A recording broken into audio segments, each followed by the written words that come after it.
ሰላም እምነት አባየለ እባላለሁ። የቴዎሎጂ አስተማሪና ተማሪ ነኝ። ዛሬ በገናዬ እሸቱ የተጻፈውን ይህንን ተልእኮ ቀደምት የኢትዮጵያና የኤርትራ ሚስዮናውያን ታሪኩን ልብታ የሚለውን መጽሐፍ ጥቂት ዳሰሳ ለማድረግ ነው እዚህ የተቀመጥኩት። ይሄ መጽሐፍ ስለ ወንጌል እንቅስቃሴ እና የክርስትና እምነት ደግሞ ውልደት በሀገራችን በኢትዮጵያ እንዴት እንደጀመረ ከዛ ደግሞ እንዴት የተለያዩ ሰዎች ይህንን የወንጌል እንቅስቃሴ ይዘው በተለያየ አካባቢ በመሮጥ እንዴት እንዳገለገሉ የሚያትት መጽሐፍ ነው። ይሄ መጽሐፍ እንግዲህ ራሱን በሶስት ዋና ዋና ክፍሎች የከፈለ ነው እና ጸሐፊዋ በጣም መሳጭ በሆኑ ርዕሶች ሰይማቸዋለች። የመጀመሪያው ክፍል አቦል ወንጌል ይሰኛል።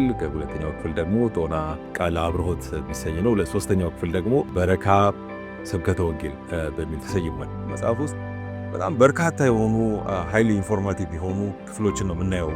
በተለይ የክርስትና ታሪክ እንዴት ኢትዮጵያ ውስጥ እንደተጀመረ የተለያዩትን ትርክቶች በማንሳት ሙግት አትገጥምም፣ ይሄኛው ነው ትክክለኛው አትልም፣ ግን በማብራራት በጣም ደስ በሚል አይነት መልኩ ነው የምታቀርብልን። ከዛ ግን እነኚህ ትርክቶች እርስ በርሳቸው ኮንትራዲክት የሚያደርጉ ሳይሆን ተመጋጋቢ እንደሆኑ አድርጋ የክርስትና ታሪክ ወደ ሀገራችን እንዴት እንደገባ ቆንጆ በሆነ መንገድ ታሳየን እና ከዛ ወንጌል ደግሞ እንዴት ማህበራዊና ፖለቲካዊ የሆነውን ስትራክቸር ተጠቅሞ ከዛ ደግሞ ከታች ያለውን ማህበረሰብ በሚነካ አይነት መልኩ እንዴት እየሰፋ እንዴት ፍሎሪሽ እያደረገ እንደሄደ በጣም ደስ የሚል ብዕር ታሳየናለች። ይሄ መጽሐፍ እንግዲህ አንድ ወጣት ሲያነበው ዳይሬክት ሊያደርግ የሚችል ለወንጌል ስራ ለሚሽን አገልግሎት ሊያነቃቃ ሊያነሳሳ ልብን ሊያሞቅ የሚችል አይነት መጽሐፍ ነው። በዛ አይነት መልኩ ነው የቀረበው።